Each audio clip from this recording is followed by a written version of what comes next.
Good evening, you beautiful, wonderful people. How are you all doing today? And welcome back to another video. I meant to do this 5 things learned yesterday, but I was in bed.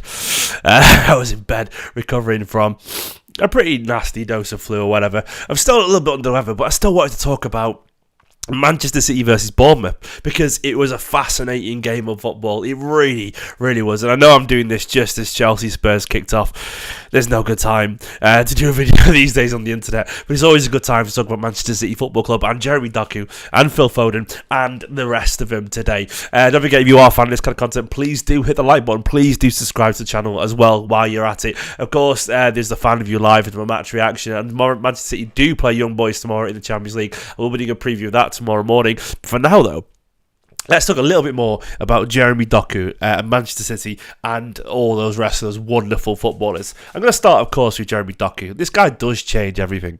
Jeremy Doku against Bournemouth the other day put in one of the best performances I've seen from Manchester City player in a while. Genuinely a special masterclass of an individual performance. He was absolutely electric. He was wonderful. 4 assists and a goal, of course. It's the kind of stuff that you just dream of as a winger. A perfect 10 out of 10 who scored kind of score. An absolute wonderful game. And the thing is, it meant just more than that performance. What Jeremy Doku did changed Manchester City Football Club. It did. It absolutely did. Now, it's not just me saying this either. Guardiola said that wingers need to dribble an awful lot. He's talked a lot about that urge for that. But Rodri came out as well and talked about how City weren't expecting him to adapt this quickly to life at Manchester City Football Club. He said that, man. And he said they've been really impressed how quickly he's adapted it, and no one usually does this. He talks about how they've got pace now. Like they've not had for a while. Like Sterling had it, Sane had it. Rodri said that this is something that they missed for an awful long time. And this brings a different option and a different way for Manchester City to attack. And that's what Jeremy Doku does. It's exciting. For someone who's a fan of football, a fan of flair, a fan of skill and pace, you can't not be excited by someone like Jeremy Doku. He is everything you want to see. He's a pure playground, street skills, cage football or whatever. That guy is absolutely electric. And more than that, it turns out he's even better than we realised. We've got a player here who's probably already looking like a potential world-class winger. He's only 21 years old. He's been here only barely 2 or 3 months and already reaching these levels. It really is a game-changer for Manchester City Football Club. And I wouldn't be surprised soon if we see him trusted in a big game. He's already our main creative outlet when he does play. Like you can see the senior players funneling the ball over to his side of the pitch, which says a lot about his quality already. And that, to me, is a trust thing as well. You see Rodri doing the 1-2 of him. Rodri trusts this man, and that is hard to earn. Rodri is an excellent player, but he understands when a player isn't quite ready yet to be the main guy. But these teammates trust him, and he's earned that trust. He absolutely has. Jack Grealish is a fantastic footballer. He really is. He brings his own qualities, absolutely. I'm not going to deny that. But even he must be thinking right now, this guy's good, man. He's good. He keeps the ball. He beats people. He scores goals. He has an electric aura about him in general. Guardiola even pointed out rightfully how he's changed the atmosphere at the Etihad. He said the fans get on their feet when he gets the ball. I get on my feet. I'm sort of paraphrasing a little bit there, but that stuff matters. When you're a defender, you try to keep your composure. You try to keep you cool. You don't want the crowd to be behind him. You don't want that electric feeling. And this is what Jeremy Doku brings, man. He changes absolutely everything. And for me, this is the scariest thing about Jeremy Doku. Is giving an already treble-winning side a new option and an almost unstoppable one. Like, Doku is basically unplayable in this form, and that, to me, is very, very, very exciting. Jeremy Doku, man, I love you. What a player. Second thing I want to talk about is Bernardo Silva. Now, Guardiola did talk about Bernardo Silva after the game, how much he loved him as he always does. But there was some quotes, and I haven't got the quotes in front of me, but I'm going to sort of paraphrase the meaning once again. There was some quotes how he talked about his finish, the second one. He said it was Messi-esque. But apparently he's always getting at Bernardo saying, if you want to be remembered, you want to be the true greats, you have to do this more often. And what he means by that is the guys who score the goals and get the assists are the ones that are remembered. And Bernardo can do that. He can get better. He can be the main guy. He can be Ilkay Gundogan from last season, who scored those big goals. I think Guardiola knows that. I love that even with all the quality that he's got. You know, Guardiola talks about he can play as a left back and holding midfield, or a right winger, whatever, a false nine. Guardiola talks about how he can play those positions. He still knows, even now at the age of 28, he can get better. And he can improve. And Gundogan did. It was around probably late 20s when Gundogan found this goal-scoring side to his game and became a Manchester City all-time great. I'm not saying Bernardo isn't, but he can be an icon, you know. You can be an even bigger name in football. And the ones who are the biggest names are the ones who score goals. And I think what you're seeing right now is Bernardo Silva, who's playing at a level right now which is remarkably good. Like, the quality right now Bernardo's showing on the pitch is just ridiculous. But I do agree with Guardiola. I think there is goals potentially to his game and assists. It's the one thing that's maybe always been lacking. He has scored some big goals for us, don't get me wrong. And he scored some wonder goals as well. But I want to see the goals that Gundogan scores in big moments, in big games regularly from Bernardo Silva, simply because he has that ability. I want to see him become the leader. I want to see him become the man who drives Manchester City forward. Bernardo often does play some of his best football when De Bruyne is not about.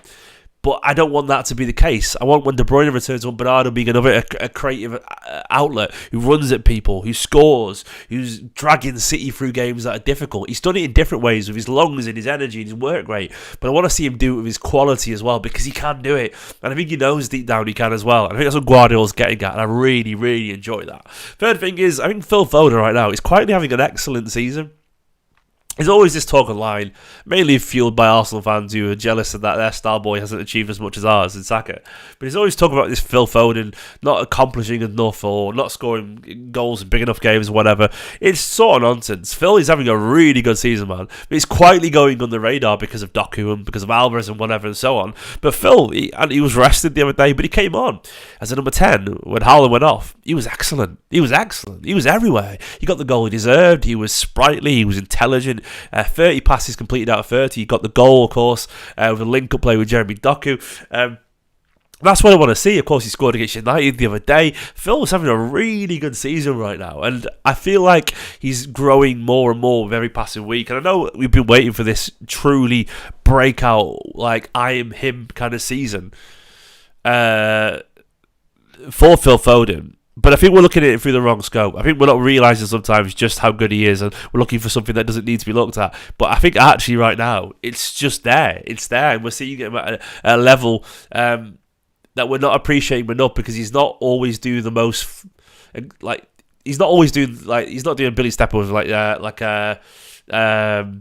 Doku, or scoring the spectacular goal like Alvarez or whatever. But right now, Phil Foden is playing absolutely wonderfully. And I want to see it continue, because he's playing century an awful lot more. And if Haaland was ever out, Foden as a number 10, it absolutely works. There is still the issue of the leaky defence, though. We are struggling to keep clean sheets at the moment. I mean, I'm going to look through City's fixtures right now. We just don't keep many, We don't keep many, and that has to be better. Of course, you do if you play United, because, it's easy. But other than United, we conceded against Bournemouth, against Young Boys, against Brighton, against Arsenal, against Leipzig, against Wolves, against Newcastle. That was 1, 2, 3, 4, 5, 6, 7 games out of our last 8 there. Forest was a clean sheet as well, but we conceded against Red Star, against Fulham, against West Ham, against Sheffield United. Then, of course, not against Newcastle, not against Burnley, but we've only kept, since the start of the Premier League season, I'll include the Community Shield as well. 1, 2, 3. Let's have a look. I think it's just 4 clean sheets. 4 clean sheets so far this season. That is not good enough. We have to be better than that. And what is the reason for that? Look, there's a relative.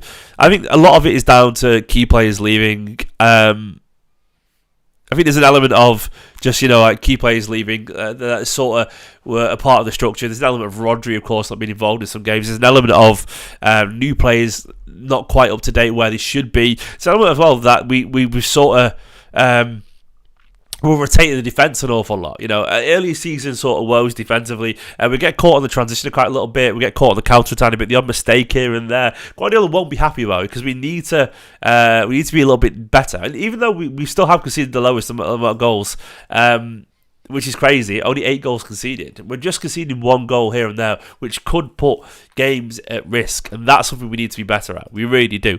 Last thing I want to talk about is that City are warming up nicely right now. Guardiola talked about the hunger of these players. He said he's absolutely delighted where we're at.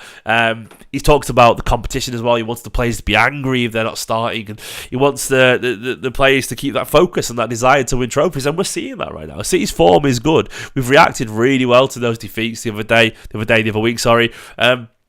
And right now, City are looking in a really good position. As I'm talking right now, we're back down to second because Spurs have scored. But we can't deny that the City side is warming up nicely. They are looking focused. They are looking creative. And we've got De Bruyne to come back, of course, as well. We're seeing a new kind of play, of course, with Doku firing on the wing. Alvarez is a 10 behind Haaland.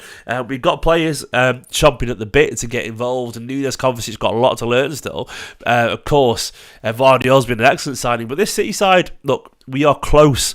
We're not usually this close at this stage of the season. We're usually, struggling a little bit more than we are right now, which is a good thing, man. 9 wins out of 11 so far. A couple of losses is frustrating, but we're in a really good spot. And this City side right now, I don't know. I feel like we are warming up really nicely. I feel like the signs are very, very positive. And I do trust the City side that they will be there come the end of the season. I do trust them that they'll win the league as they always do. I don't know. Maybe they won't, but maybe Spurs can hold on. But I'm looking around Liverpool and Arsenal. I don't fear them right now. Liverpool are excellent, but they struggling against Luton, Arsenal. I still maintain Arsenal haven't got the mentality fit right now. They don't seem to be as good as last season. They seem to be a very up and down temperamental. I think we will do it, I think we'll do it.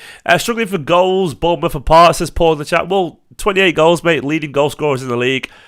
That's nearly an average. It's 2.7 goals on average per game, something like that. That's a rough guess. I don't think we are. I don't think we are at all, personally. We're doing all right for goals. We've not scored loads always, but I think we'll easily end up with the 100+ goals as we always do in the league in the end, especially when De Bruyne comes back and so on. We will be okay. I'm confident where this City side are. We've got a chance tomorrow, of course, to park the cars. Guardiola said, beat Young Boys and qualify for Champions League after 4 games for the knockout stages. It means we don't have to think about it until February. That is great. We can rest players. The squad is looking healthy. It's good, and we are in a good position. Guys, just a quick video, 5 things learned there. I'm not 100% today, but I still want to talk about Doku changing everything. I still want to talk about Bernardo Silva potentially getting even better. Phil Foden is having a wonderful season. He really is. The defence is still leaky, which needs to improve, but City are warming up nicely. Guys, thank you for watching this. And go, of course, check out the match reaction, the 5 view live if you want to. Hopefully, if I'm 100% tomorrow, there will be a watch along. I don't know. I can't manage more than 20 minutes talking right now because it's taking a lot out of me. But fingers crossed tomorrow, my match preview for the morning, and I'll be for the watch along. For now, come on, Chelsea, man, get a goal. I want to be top of the league at 10 PM tonight. In a bit, thanks for watching. Subscribe, like, bye bye.